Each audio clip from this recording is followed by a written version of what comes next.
right, week 19 of Doodling with Purpose, your week-to-week, lesson-by-lesson guide to writing and learning hieroglyphics from home. Because learning hieroglyphics is a fun activity, and hey, it's a great thing to do when you're in a meeting or just sitting around and doodling on a piece of paper. At least now you're doodling with purpose. Oh, I crack myself up. Okay, enough humor. Here's a cool exercise. Can you translate this? I mean, obviously it says happy birthday, but looking at the glyphs, see if you can pause this video and actually look at the glyphs and see how each one of them, because these are all glyphs that you've learned, spell out the word happy birthday. It's just kind of a little exercise to sort of test how far you've come. It's, obviously the key is right there. So, yeah, see if you can do that. All right. With that, let's review the 3 glyphs we learned last week, and then we're going to get into, of course, 3 new ones this week. Again, important to space it out like this, not to rush and to really take your time, only doing 3 at a time. So let's jump into last week.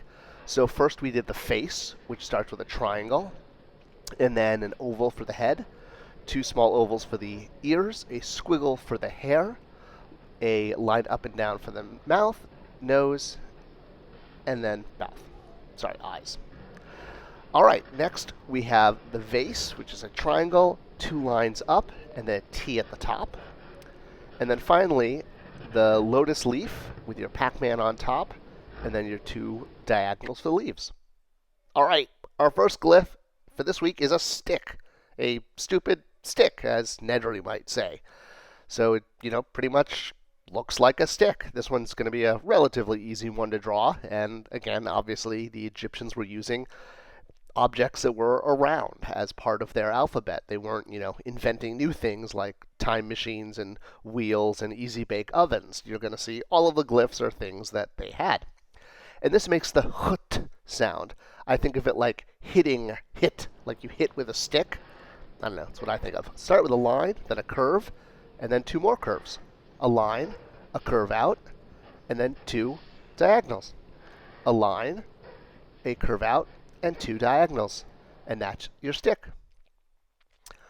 All right, next up we're going to have the rays of the sun. Obviously the Egyptians are big praisers of the sun. This one, they have a lot of glyphs that have to do with the sun.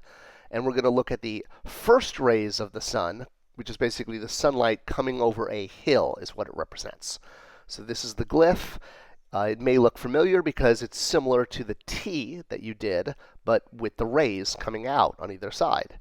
And yeah, again, it basically represents the first rays of the sun rising over a pyramid or a hill.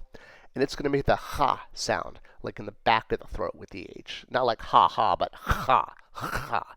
You're going to really get that phlegm going there. All right, so just like the T, you start, and then diagonal lines, connect them to make the rays. So line, circle, and then connect for the rays. Line, half circle, diagonal up, connect. And there's the rays of the sun. All right, next up we have a whip. And no, not that whip, more like this whip, because even, for those of you who read your Old Testament, your Bible, you know that the Egyptian taskmasters used whips.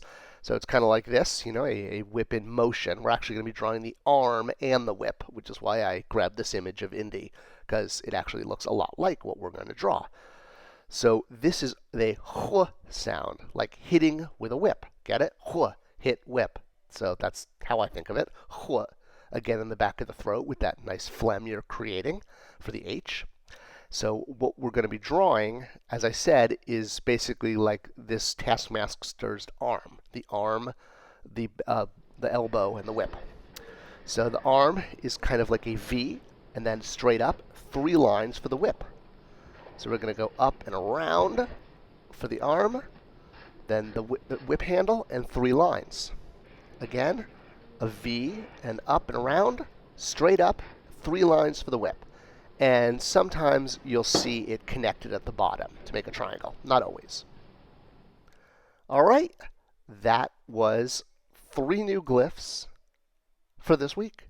And hopefully everyone's time at home is kind of ending, and as the nation opens up again, we can start to take our hieroglyphics on the road. You can continue to learn at home, even if you don't have to be at home.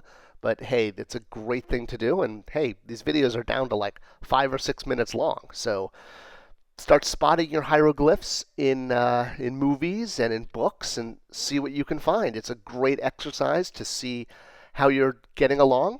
I'll see you guys next week for lesson 20.